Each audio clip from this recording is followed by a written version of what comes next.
55, 56, 57. ஆகாஷ் அண்ணா சொல்லுமா. என்னண்ணா 2000 ரூபாய் கொடுத்தா 57 ரூபாய் தான் எடுத்துட்டு வந்திருக்கீங்க? மா செலவு பண்றதமா காசு கொடுத்துருக்காங்க. அண்ணா அதுக்கு நீ இப்படியான செலவு பண்ணுவீங்க? என்னம்மா அவங்க கூட இதே வப்பா போச்சு. நான் பொறுப்பா பதில் சொல்லுங்கண்ணா.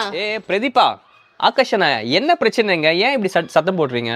2000 ரூபாய் கொடுத்தேன், 57 ரூபாய் எடுத்துன்னு வந்திருக்காரு. எல்லாமே காஸ்ட்லியா வாங்கி வந்திருக்காரு. ஐயோ, இதுதான் பிரச்சனையா? பிரதீபா, ஆகாஷ் அண்ணா, இப்போதான் நான் ஒரு ஆர்டிக்கலில் படித்தேன். அம்பானி தெரியும்ல, இந்தியாவுடைய ரிச்சஸ்ட் பர்சன். அவருடைய மனைவி நீதா அம்பானி அவங்களுடைய கிச்சனுக்கு தேவையான எல்லா சாமான் வாங்குறதுக்கு ஸ்ரீலங்கா வரைக்கும் போனாங்களாம். அதுக்கு நான் ஸ்ரீலங்கா போகணும்னு சொல்றியா? ஐயோ, அப்படி இல்லைண்ணா, நான் அதை சொல்ல வரல. அவ்வளோ பணக்காரங்களாக இருக்கிற அவங்களே அவங்களுடைய காசை எப்படி செலவு பண்ணணும், எங்கே செலவு பண்ணணும்னு அவங்களுக்கு நல்லா தெரிஞ்சிருக்கு.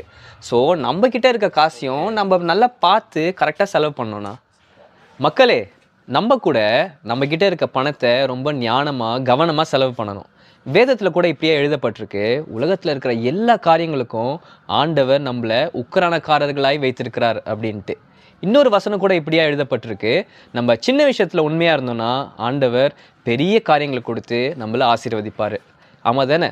ஸோ நம்ம கிட்ட இருக்க எல்லா காரியத்திற்கும் நம்ம உண்மையாக இருந்து உக்கரானக்காரனாக இருப்போம். அதே நேரத்தில் நம்ம சின்ன விஷயத்தில் உண்மையாக இருந்து பெரிய ஆசீர்வாதங்களை பெற்றுக்கொள்வோம்.